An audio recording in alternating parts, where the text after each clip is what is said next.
નમસ્કાર, હું રેશમા ગુજરાત ન્યૂઝમાં આપનું સ્વાગત કરું છું. નજર નાખીએ અત્યાર સુધીના સમાચારો પર. સૌપ્રથમ નજર કરીશું હેડલાઇન્સ પર. તો મોદી સરકારની સુપ્રીમનો ઝટકો. સુપ્રીમ કોર્ટે ત્રણેય કૃષિ કાયદાના અમલ પર પ્રતિબંધ લગાવ્યો. ગુંજ ઉકેલવા 4 સભ્યોની કમિટી બનાવાઈ. તો રાજ્યમાં પહોંચી કોરોના વેક્સિન. કંકુ ચોખા શ્રીફળ સાથે થયું રસીનું સ્વાગત.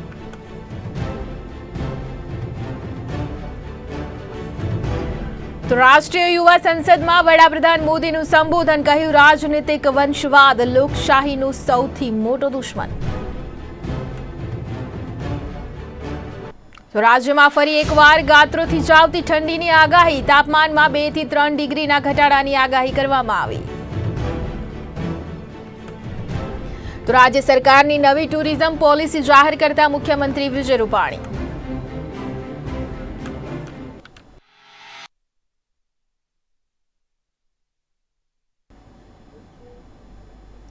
તો સમાચાર જે વિગતવાર અને સૌપ્રથમ વાત કરીએ તો રાજ્યનો ખેડૂત જગતનો તાત સતત આગળ વધતો રહે તે માટે સંકલ્પવાન સરકાર સતત પ્રયત્નમાં રહે છે. શ્રી વિજય રૂપાણી સરકારે ખેડૂતોના પાયાના અને નાનામાં નાના પ્રશ્નોને સાંભળી તેમની સુધી પહોંચવાનો નિર્ણય લીધો અને પરિણામે ખેડૂતને આર્થિક સહાય, માળખાકીય સુવિધા, ઉત્તમ વેચાણ વ્યવસ્થા તેમજ પરસેવો પાડીને પકવતા કાચા સોના એટલે કે પાકોને આપી રાષ્ટ્રીય અને વૈશ્વિક ઓળખાણ.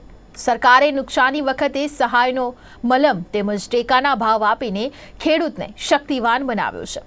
આવો કરીએ એક નજર શ્રી વિજય રૂપાણી સરકારે લીધેલા સોનેરી નિર્ણયો અને બદલેલી ખેડૂતની દિશાને. જેની ધરતીમાં ધરતીપુત્રોનો પરસેવો મગમગે છે,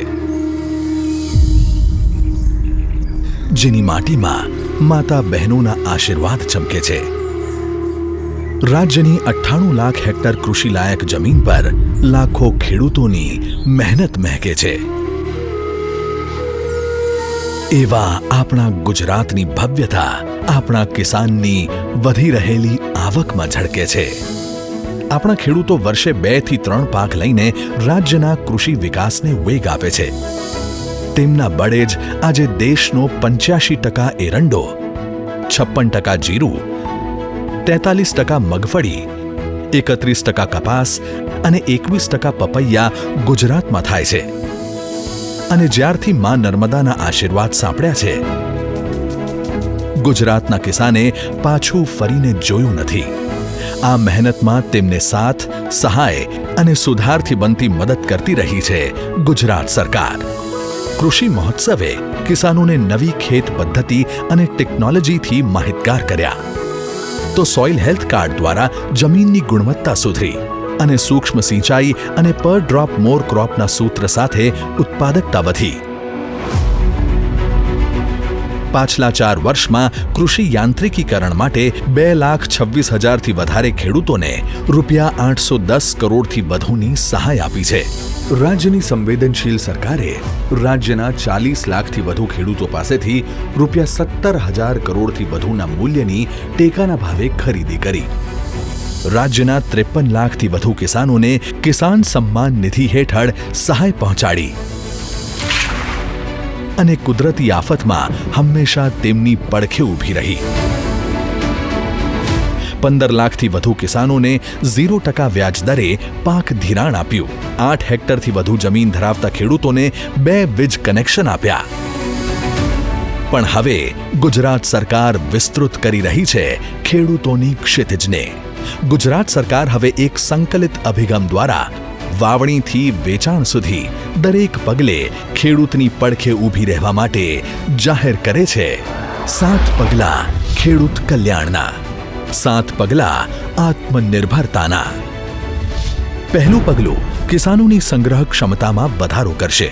ખેડૂત કાપણી પછી ખેત પેદાશો સાચવી શકે, વરસાદ કે વાવાઝોડાથી બચાવી શકે અને જ્યારે સારો ભાવ મળે ત્યારે વેચાણ કરી શકે તે માટે ખેડૂતના ખેતરે ગોડાઉન બનાવવા માટે 30,000 સુધીની સહાય અપાશે, જેનો લાભ રાજ્યના 1,16,000થી વધુ ખેડૂતોને મળશે.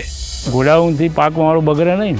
કોઈ પણ અનાજ અમે લઈએ, ઘઉં, બાજરી, એ ગોડાઉનમાં ભરી દીધે એટલે વરસાદ કોઈ જાનવર એની કોઈ એમાં બીક મટી ગઈ એમાં. સરકારે એમને 30,000 સહાય આપી છે ગોડાઉન બનાવવા માટે. એ બદલ રૂપાણી સાહેબનો આભાર વ્યક્ત કરું.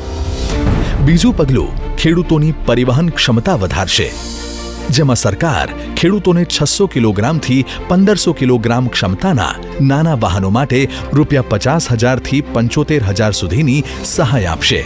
જે માટે ટાટા, અશોક લેલેન્ડ, મારુતિ સુઝુકી અને મહિન્દ્રા જેવી નામી કંપનીઓના વાહનો એમ્પેનલ કરવામાં આવ્યા છે.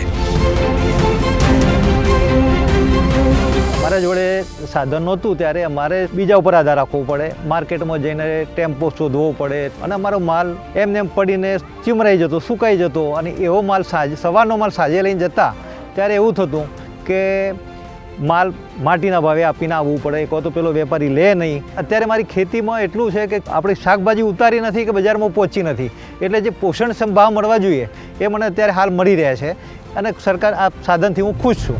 ત્રીજું અને ચોથું પગલું આપશે પ્રાકૃતિક ખેતીને પ્રોત્સાહન.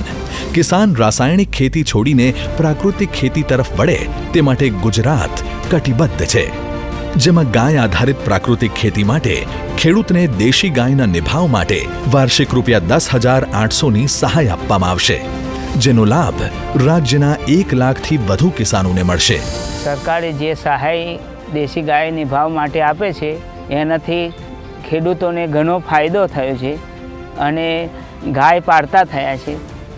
એ ગાય રાખવાથી દૂધ અને ઘી, માખણ ઘરનું અને વધારાની આવક દૂધ ભરાવીએ છીએ ડેરીમાં, અને એનું છાણ અને મૂતર એ સજીવ ખેતીમાં વાપરીએ છીએ જીવામૃત બનાવીને, અને ખેતીમાં પણ અમારે ઉત્પાદન વધારે થયું છે.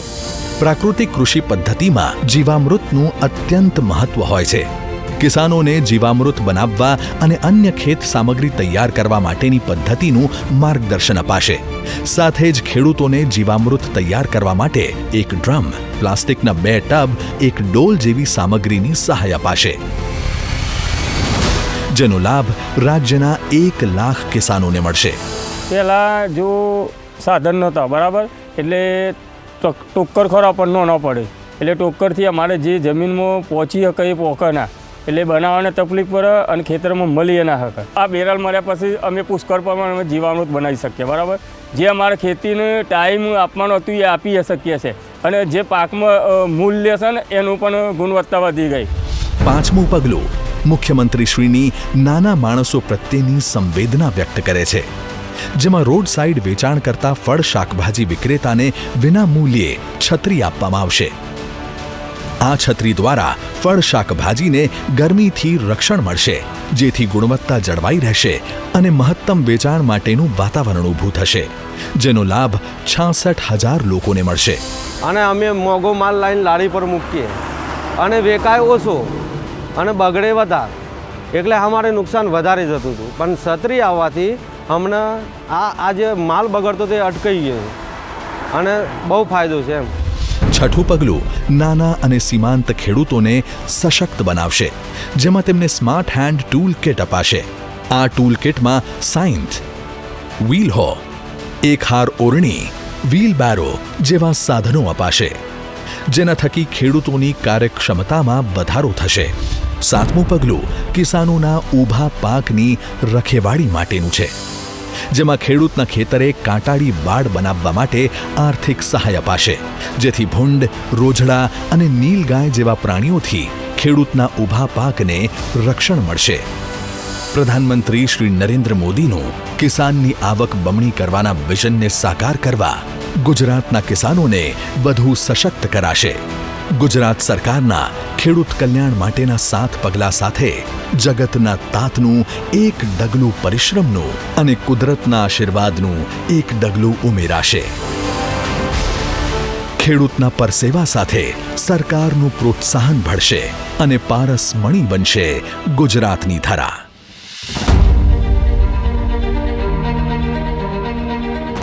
આવો કૃષિ વિકાસથી રાજ્યનો વિકાસ કરીએ અને રાષ્ટ્રના વિકાસમાં યોગદાન આપીએ. 7 પગલાં ખેડૂત કલ્યાણના, 7 પગલાં આત્મનિર્ભરતાના. નિર્ણાયક નેતા, મજબૂત સરકાર.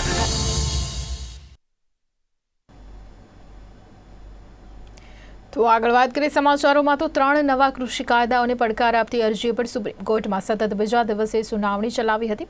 સુપ્રીમ કોર્ટે 3 કૃષિ કાયદાના અમલ પર પ્રતિબંધ લગાવ્યો છે, ત્યારે ખેડૂતો સાથે વાતચીત માટે 4 સભ્યોની કમિટી બનાવવામાં પણ આવી છે।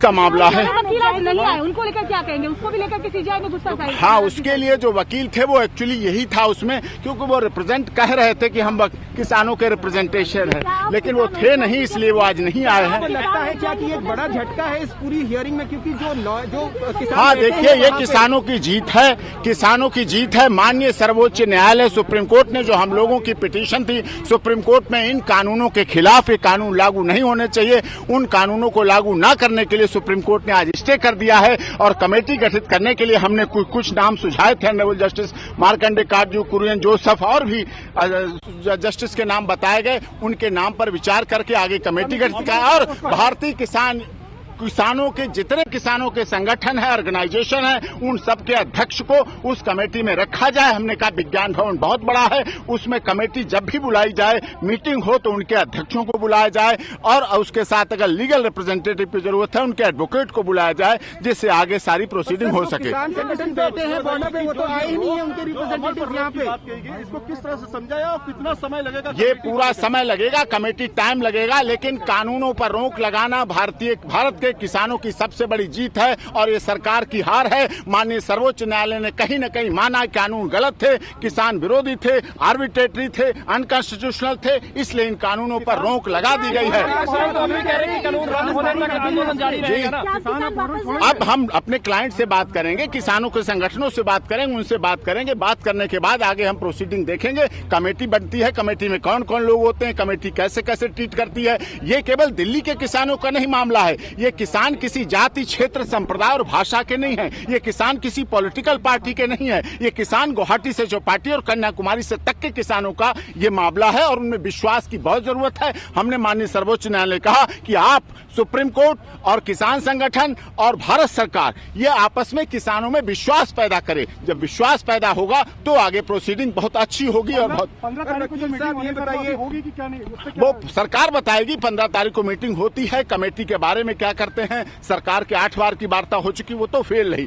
अब हमें नए सिरे से सुप्रीम कोर्ट पर हमने भरोसा जताया है देश के किसानों ने, और सुप्रीम कोर्ट ने भी उस भरोसे को कायम रखा है, किसानों के भरोसे को, और उस पर स्टे लगा दिया गया है, जिससे अब सरकार, जैसे मध्य प्रदेश में कहा गया था माननीय मुख्यमंत्री जी ने, हम इन कानूनों को लागू कर रहे हैं। भाजपा शासित राज्यों में ऐसी बात आई थी, लेकिन अब वो पूरी तरह से गलत है और कानूनों पर रोक रहेगी। और कानून जब तक ये लागू की बात ही नहीं है, अभी लागू होने का कोई विषय नहीं। आप ना सवाल पूछें, ये कानून रद्द भी होंगे क्योंकि कमेटी बनेगी और कमेटी में सारी चीजें सच्चाई के साथ रखी जाएंगी। जब बनेगी कमेटी, बनने के बाद जब सीधे सामने आएंगी और फिर उसकी रिपोर्ट माननीय सर्वोच्च न्यायालय में आएगी। जब रिपोर्ट आएगी तो उस पर दूध का दूध, पानी का पानी हो जाएगा सब कुछ। कोई उन्होंने जगह शिफ्ट करने की बात सरकारों की है, लॉ एंड ऑर्डर मेंटेन करने की बात प्रशासन की है, उसका कोर्ट से कोई मतलब नहीं। एपी सिंह जी, ये बताइए कि जो अधिकतर संगठन वहाँ बैठे हैं बॉर्डर पे, उनके तो नुमाइंदे आज कोर्ट में हियरिंग में तक में नहीं आए, तो आपको उन्होंने कैसा अविश्वास लगता है कि ये जाहिर मामला किया। सुलझेगा? अविश्वास मैंने यही कहा कि माननीय सर्वोच्च न्यायालय को, देश की सरकार को, सबको किसानों से, किसानों के साथ कॉन्फिडेंस लाना पड़ेगा। ये किसान किसी जाति, धर्म, क्षेत्र, भाषा, संप्रदाय के नहीं है। कुछ लोगों ने इसका आंदोलन को, कुछ ने कहा कि शाहीन बाग जैसा है। मैंने कहा इस जो ये आंदोलन है, इसको शाहीन बाग से तुलना नहीं कर सकते। ये देश के देशभक्त किसान हैं जिन्होंने अपना सर्वस्व बलिदान किया है देश लेकिन की। वहाँ पे कोर्ट में सरकार के वकील कह रहे हैं कि इसमें खालिस्तानी एलिमेंट से इंटेलिजेंस वो सब झूठ साबित हो गया, झूठ साबित हो गया, इसीलिए तो स्टे दिया है। सुप्रीम कोर्ट से इतिहास में ऐसा कई बार नहीं हुआ है। कभी कभी की बात है कि भारत सरकार के बनाए हुए कानूनों पर माननीय सर्वोच्च न्यायालय ने हमारी याचिकाओं पर रोक लगा दी। कल की बैठक में किसानों ने कहा है कि हम इस कमेटी को नहीं मानेंगे, इसमें हम अभी तो कमेटी डिसाइड नहीं हुई है, कमेटी के नाम आएंगे, फिर हम उससे बात करेंगे, उनके पास जाएंगे, वो हमारी कितने सुनते हैं, कितनी सरकार की सुनते हैं, कितनी कानून की सुनते हैं, कितनी हमारी सुनते हैं, और फिर सुप्रीम कोर्ट में आएगी बात। सुप्रीम कोर्ट भी देखेगी, वॉच करेगी, मॉनिटर करेगी सारा काम। सुप्रीम कोर्ट कहीं जा नहीं रही, हम लोग कहीं जा नहीं रहे, और हमारे इस देश की आप लोग मीडिया कहीं जा नहीं रहे। किसानों के साथ हैं और किसानों को न्याय दिला के रहेंगे आप लोग। इमीडिएटली अभी नहीं हट रहे, वो अभी बॉर्डर्स पे बैठे रहेंगे। हाँ वो बैठ, अब उनसे बात करेंगे, वो भी पढ़ेंगे। हमने ये भी, हाँ दूसरी बात, मैंने माननीय सर्वोच्च न्यायालय ने जो कल हम लोगों को काम सौंपा था, हमने वो भी बताया कि हमने किसान यूनियनों से, अपने क्लाइंट से ये साफ तौर पर कहा है कि वो बुजुर्गों को, जो वृद्ध हैं, महिलाएं हैं, बीमार हैं, उनको धरना स्थल पर ना लाएं, जिससे कि मौतों की संख्या बढ़े नहीं, क्योंकि मौतें सुप्रीम कोर्ट के लिए भी गलत लगती हैं, देश की सरकार के लिए गलत लगती हैं, हमारी मीडिया के लिए भी गलत लगती हैं, और हमारे देश के चौथे स्तंभ जो लोकतंत्र, सबसे बड़ा स्तंभ है लोकतंत्र हमारा मजबूत, उसके लिए भी गलत है मौतों का होना किसी आंदोलन में। कहा था कि प्रदर्शन पे तो कोई हमारी रोक नहीं है, लेकिन अगर कोई हिंसा होती है इससे कौन जिम्मेदार होगा, इस पर क्या बात हुई सर?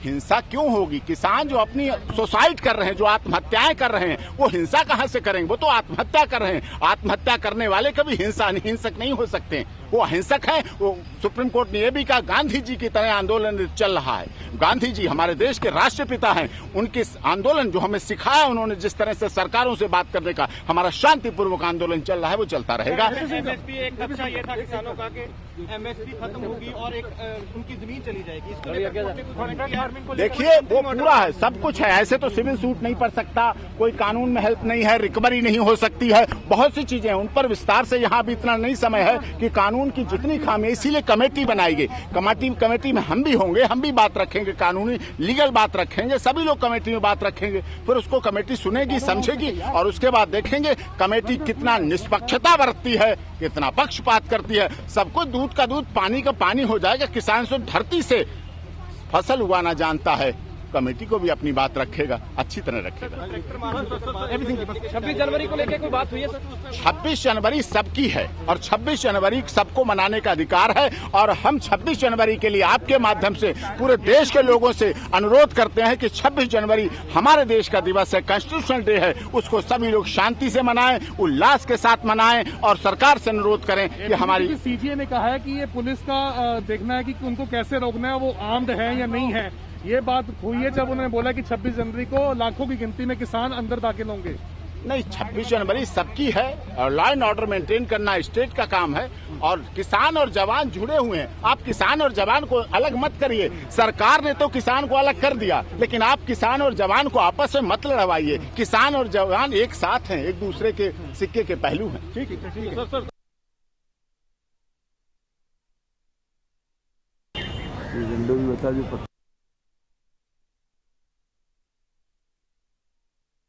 તો 3 નવા કૃષિ કાયદાઓને પડકાર આપતી અરજીઓ પર સુપ્રીમ કોર્ટમાં સતત બીજા દિવસે સુનાવણી ચાલી હતી, ત્યારે સુપ્રીમ કોર્ટે ત્રણેય કૃષિ કાયદાના અમલ પર પ્રતિબંધ લગાવ્યો છે અને ખેડૂતો સાથે વાતચીત માટે 4 સભ્યોની કમિટી બનાવવામાં આવી છે।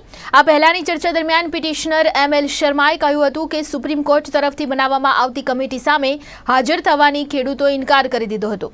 ચર્ચા દરમિયાન પિટિશનર વકીલ એમએલ શર્માએ કહ્યું કે ખેડૂતોનું કહેવું છે કે ઘણા લોકો આવીને ચર્ચા કરી રહ્યા છે, પરંતુ વડાપ્રધાન સામે નથી આવતા। આ વિશે ચીફ જસ્ટિસ એસએ બોબડે કહ્યું કે અમે તેમને આ વિશે કશું જ ન કહી શકીએ। તો કૃષિ કાનૂન બિલ પર હાલ પૂરતો રોક લગાવી છે, ત્યારે કૃષિ કાયદા પર સુપ્રીમ કોર્ટનો ફેસલો।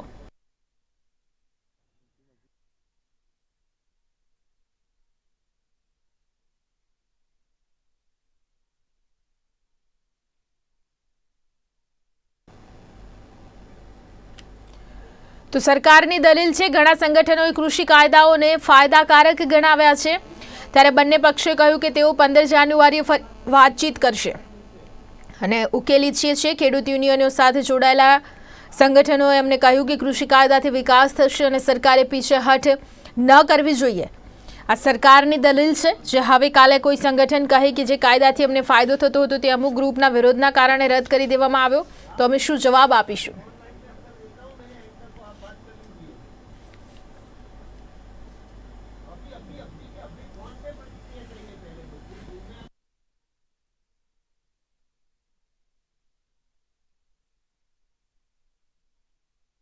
બિલ પર સુપ્રીમ કોર્ટની રોક।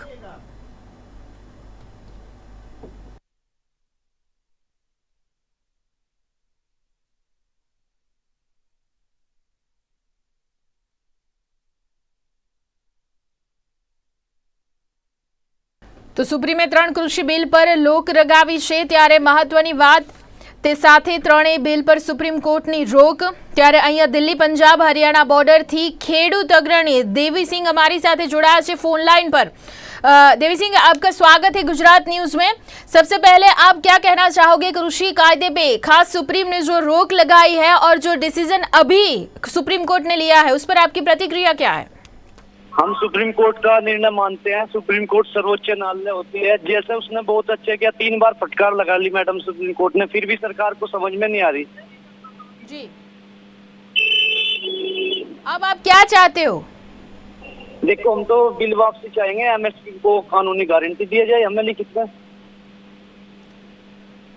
जो कमेटी बनाई है सुप्रीम ने ऐसा जो बताया है कि 4 सभ्यों की कमेटी पण बनाई है, तो फिर वो कमेटी के पास आपको जाना पड़ेगा और वो ही सब ये इश्यूज है उन पर सुनेंगे, फिर बाद में सुनवाई होगी। तो अभी जिस तरह से रोक लगवाई है तो फिर आगे जाके जो वहां पे जब खेडूत सब बैठे हुए हैं तो उन लोगों की क्या रणनीति है? देखो, जैसे हमारे 40 जत्थेबंदी जाते हैं सरकार से वार्ता करने के लिए, जैसा आदेश उनका होगा हम उनको सर्व मान लेंगे आदेश को। जी, तो आप इस आदेश को मानते हैं? हाँ जी, जैसे हमारे यूनियन के अध्यक्ष जाते हैं, जैसे हमसे वे आदेश करेंगे ऐसे हम मानने के लिए तैयार हो जाएंगे। जी, तो फिर वहाँ पे धरने पे बैठे हुए हैं वो खेडूत सब अब सब खत्म कर देंगे, वो अपने अपने घर जाने वाले हैं। वहाँ पे क्या डिसीजन हो रहा है अभी? नहीं, अभी तो घर नहीं जाने के, क्योंकि कमेटी में भी तो सुप्रीम कोर्ट ने कहा ना, इसलिए 5-7 दिन में धरना से रिपोर्ट मांगी ना। जी, तो कमेटी का जो डिसीजन आएगा उसके बाद ये धरना खत्म होगा? हाँ, जैसे हमारे यूनियन के अध्यक्ष कहेंगे बिल वापस होता है जब घर वापसी जाएंगे हम।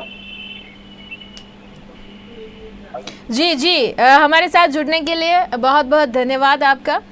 तो દેવીસિંહ દિલ્હી પંજાબ બોર્ડરથી અમારી સાથે જોડાઈ ગયા હતા। તેમણે જે પ્રમાણે કહ્યું છે કે કમિટી તો બોલાવવામાં આવશે, પણ કમિટીના નિર્ણય પછી જ આ ધરણા બંધ કરવામાં આવશે, તેમના દ્વારા જે કહેવામાં આવશે તેના મુજબ જ આ વાત થશે। ત્યારે કૃષિ કાયદા પર સુપ્રીમ કોર્ટે હાલ પૂરતી રોક લગાવી છે। સુપ્રીમ કોર્ટે 4 લોકોની કમિટી પણ બનાવવા કહ્યું છે। ત્યારે અહીંયા ખાસ કરીને આપણે જણાવી દઈએ કે જે પ્રકારે દલીલો થઈ છે તેમાં ચીફ જસ્ટિસે કહ્યું કે અમે કાયદાના અમલને અત્યારે સસ્પેન્ડ કરવા માંગીએ છીએ, પરંતુ ટેમ્પરરી બેઝ પર નહીં। અમે કમિટીમાં વિશ્વાસ કરીએ છીએ અને અમે તેને બનાવીશું। આ કમિટી ન્યાયિક પ્રક્રિયાનો હિસ્સો બનશે। કમિટી એટલા માટે બનશે જેની તસવીર સ્પષ્ટ રીતે સમજી શકાય। ચીફ જસ્ટિસે કહ્યું છે આગળ, અમે એ દલીલ પણ સાંભળવા નથી માંગતા કે ખેડૂત આ કમિટી પાસે નહીં જાય। અમે મુદ્દાનો ઉકેલ ઈચ્છીએ છીએ। જો ખેડૂત હેતુ વગરનું આંદોલન કરવા માંગે છે તે કરે, પરંતુ જે પણ વ્યક્તિ મુદ્દાનો ઉકેલ લાવવા માંગે છે તે આ કમિટી પાસે જશે। કમિટી કોઈને સજા નહીં આપી શકે, ન તો આદેશ જાહેર કરી શકશે, તે માત્ર અમને રિપોર્ટ આપશે। આ રાજકારણ નથી, રાજનીતિ અને જ્યુડિશરીમાં ફરક છે। અમારે કોઓપરેટ કરવાનું રહેશે।